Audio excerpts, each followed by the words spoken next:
let me ask you this. I've been following the Sam Bankman-Fried story, but I haven't really talked about it on these airwaves. I've been very consistent since I realized that crypto was a Ponzi scheme and only the people at the top of the food chain actually benefited. When I saw the Winklevoss brothers, I was like, and then Elon Musk put his thumb on the scale. I was like, y'all don't put your money into crypto. We're going to come in last and be held holding the bag. And that's exactly what happened. So this guy, Sam Bankman, who I think is just 30 years old, his whole crypto thing blew up a few weeks ago. We didn't really talk about it. But I did not know this. And this was, kind of shocking to me. By the way, he was the founder of something called FTX, a Bahamian-based cryptocurrency exchange. It collapsed into bankruptcy, billions of dollars lost, federal investigations, accusations of fraud. Maybe he'll go the way of Elizabeth Holmes. Maybe, I don't know, or that what's that dude? Skrelly.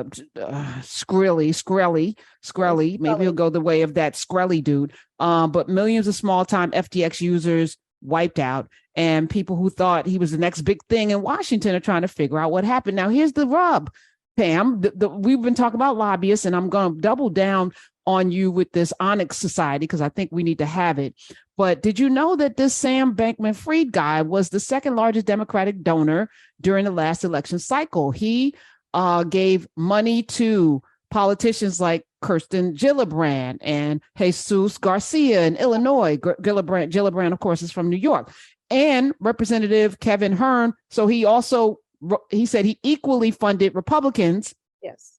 He was second behind 92-year-old George Soros, who gave $128 million in the last cycle. And he said he planned on spending this SBF, that's what he's called, SBF guy, $1 billion in 2024. That was his goal, to spend $1 billion to fund electors.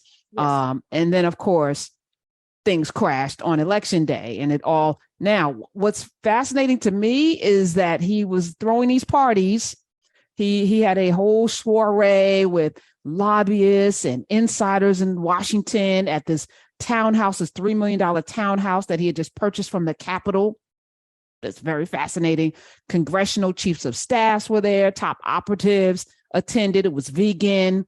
And, Cory Booker has been asked about his, and he's been praising this guy. The way, what was weird to me is that he also testified on behalf of Elizabeth Holmes. And immediately I was like, how much money did she give you? Because why would you put yourself in a position to say what a wonderful person she is and she did, let's be lenient and she's pregnant in this? Why are you involved in this, Cory Booker? I'm just very... I can tell you why. Oh, okay, Pam Keith, give us... We're not going to talk about TJ Holmes, who's a homie, by the way. And Andrew Shue, let me just fully disclose, is a friend as well. So I'm like, I don't want to get involved in that whole drama because that don't free us. That's personal people's business. If y'all watch Good Morning America, which I do not, y'all can have that conversation. And I guess it's delicious tea if you don't have a lot going on in your own life. Let me just be honest. It's like, okay, it's messy people, don't be touching people's booty and getting your picture taken when you're married and stuff. And if you're not married anymore, then, be transparent about that too. We shouldn't care. But this stuff we should care about. Like, I want to see more of this and less of that. Right. Well, okay. So let's talk a little bit about these cryptocurrencies and just kind of, I will tell you what my automatic allergy to them was. From the get-go, the theory behind these NFTs and all this stuff was that if countries can make currency more or less valuable through arbitrage, which is basically manipulation of the demand for their currency, then why can't I make something valuable or not valuable by my efforts to make people want it? Because what they believed early on, this is sort of a Gen X-y, but early, like millennial viewpoint of like, things only have value if you say that they do and enough people agree, right? So a couch like our dollar, right? A couch only has value if people want that couch. The painting behind me only has value if people want that painting, and the dollar only has value if people want that dollar. What they fail to sort of appreciate is that the dollar's value is not the paper it's printed on, it's the entire economy and governmental system behind that dollar, that the stability of that makes its value. So if you were on the Argentinian peso and it imploded, or the Brazilian Cruzeiro back in the day when it imploded, right, then that stopped it was the economy's tanking that caused the currency to lose value, right? Because all of the economic Ponzi scheme, right, the borrowing and the lending and the debt and all of that stuff was causing the currency to lose its value, because you now needed to bring a barrel full of those pesos to get a loaf of bread. And when I was a teenager, I lived in Brazil during one of these sort of hyperinflation times of the currency tripling or going 30% more dollar cruzeiros to buy a loaf of bread. The theory was that they could do that with anything. Like anything can have value or not have value based on perception.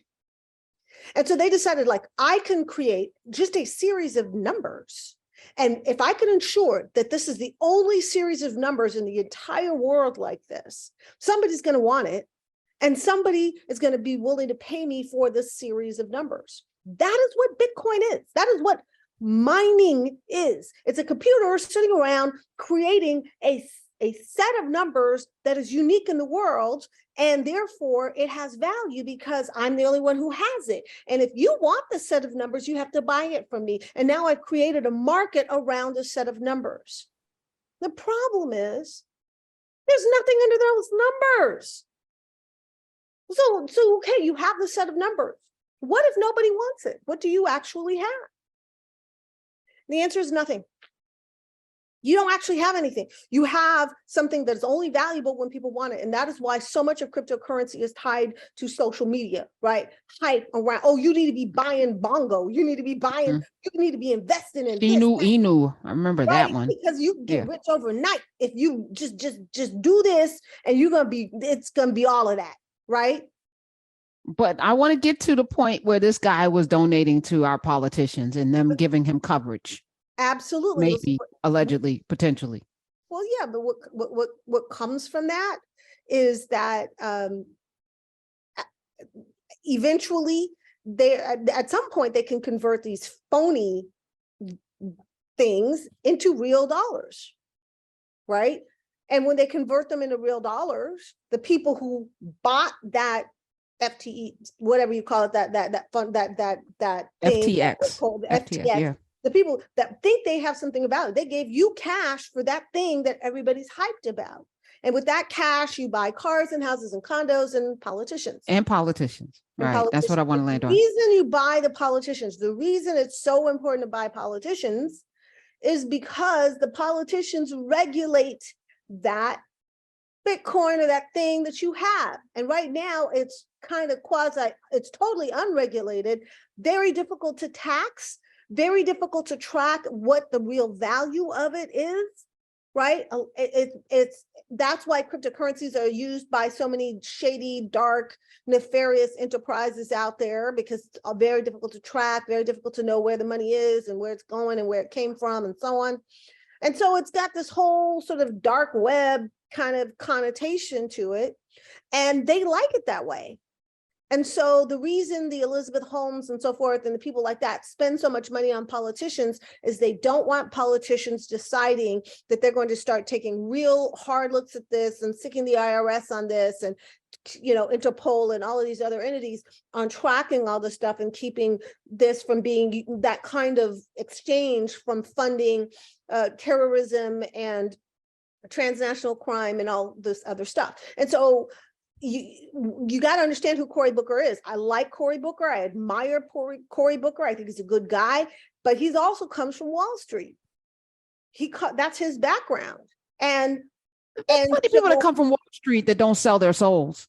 But let's table that for a second. I'm not accusing him of selling his soul. I'm not saying he is either. I'm just saying it looks like way. All right, 866-801-8255.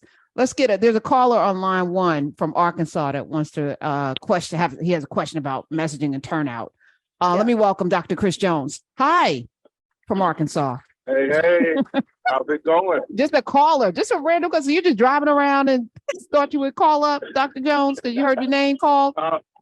Look, I'm just driving around listening to this brilliance that I'm hearing from two people that are just awesome. And then I hear y'all talking about Arkansas. I said, hold up. But I do have a question though. You know, having the thing, this whole issue of voter education is critical, and the voters being educated about what's going on. How do you break the media wall that exists in places like Arkansas to get the message out about what's going on and why it matters? Excellent question. First of all, Chris, I love you, and I'm so admired the race that you ran in Arkansas. You ran a great race, and with an amazing positive message. Yes. And I think you're a rising superstar in the Democratic Party, so don't ever get that twisted. But if I could have moved 100,000 Black people into Arkansas and out of South Carolina to vote for you, you'd be the governor. Our problem is that we're too spread out. I'm not really dying on the cross as to which Southern state gets the migration. I'm just saying that we need to concentrate our power. That is my point. It's not because I love Arkansas and don't love Alabama or love Louisiana and I don't like South Carolina.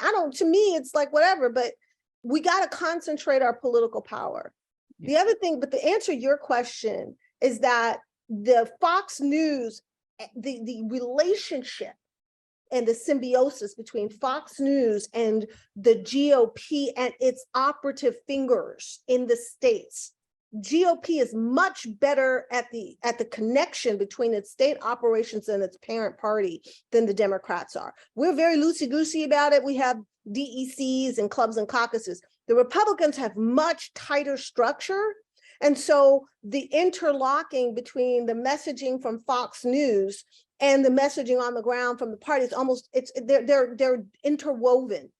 And it creates a kind of messaging shield across GOP-controlled states, right? If you go to a restaurant in Arkansas and it has a TV on, 9 times out of 10, that TV is going to be tuned to Fox News. It's not going to be tuned to MSNBC. It might be tuned into Arkansas football, but it will not be tuned into MSNBC.